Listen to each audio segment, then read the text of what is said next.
Hey everyone, I'm John Smedley, and welcome to this first edition of Last Week in Real Estate, where we'll take a look at the world of real estate in a less boring way. We'll also evaluate our featured listings, which you'll learn more about in just a moment. And finally, you'll get to enjoy our What the Pick of the Week, where these are real homes that are really for sale, and for some reason, they really have these things inside of the house. The great news is we'll do it all from this studio that makes my head glow like Jesus in a 14th century fresco painting. Now this week, we'll take a look at our featured listing, which comes all the way from the Texas Hill Country in the greatest little town in Texas, High. Not like Snoop High, and not like High, but like Rye with the letter H in front of it. This is Balmorhea from the Garrison Bros Distillery, and it's absolutely amazing. From what we hear, COVID prevention is best accomplished by a 2-shot program, so grab yourself a couple of glasses and enjoy. Moving on to the world of real estate, where home prices are shooting up faster than teen celebrities in Hollywood, thanks to a record shortage in inventory, continuing low interest rates, and a flood of buyers into the marketplace. These issues are leading to housing lasting mere hours, sometimes days, on the market and selling well over list price. In order for buyers to be competitive in some sectors of the market, they have to be willing to offer around 7 to 15% above the list price. On top of that, they need to have cash to cover any appraisal shortages, which will undoubtedly occur, donate their kidney to the sellers, and sometimes even throw in a bag of booger sugar just to make the deal come together. One other strategy that's been around a little while, but we're seeing more and more of it, is the amount of letters being written by buyers to sellers to accompany their offers. They want to pull at those heartstrings of sellers and make sure that they can get the deal done.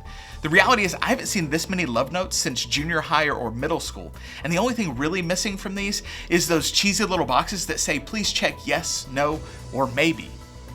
Sadly, this market has led to some unfortunate outcomes. Many people are finding themselves priced out of the markets because they don't have enough cash to cover appraisal shortages. In addition to this group, buyers trying to use FHA or VA financing are finding their offers ostracized faster than Deshaun Watson by the massage therapist community.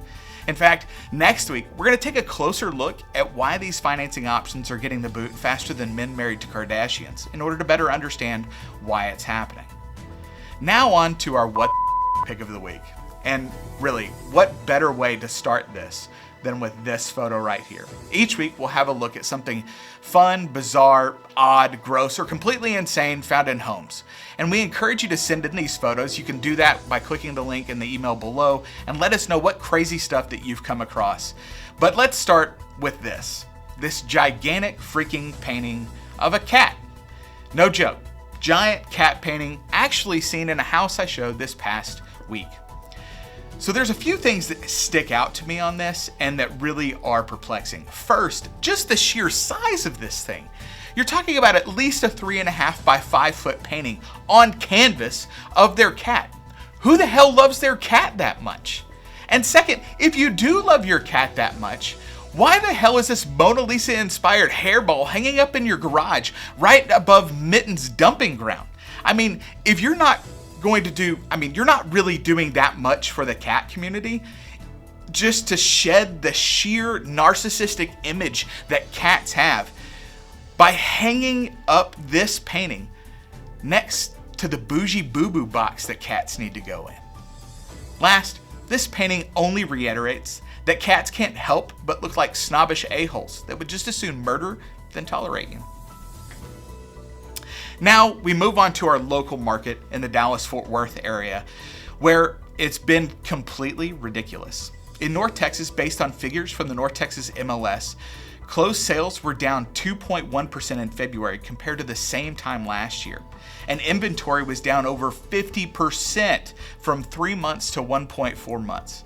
At the same time, listed homes were down 49.6%, almost 50%, which means you're more likely to have a car accident with a person that just started in their latest multi-level marketing company than finding a pre-owned home for sale.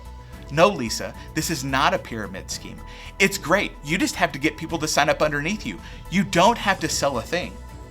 And all the while, prices actually went up 13.2% year over year. Now, I know what you're thinking.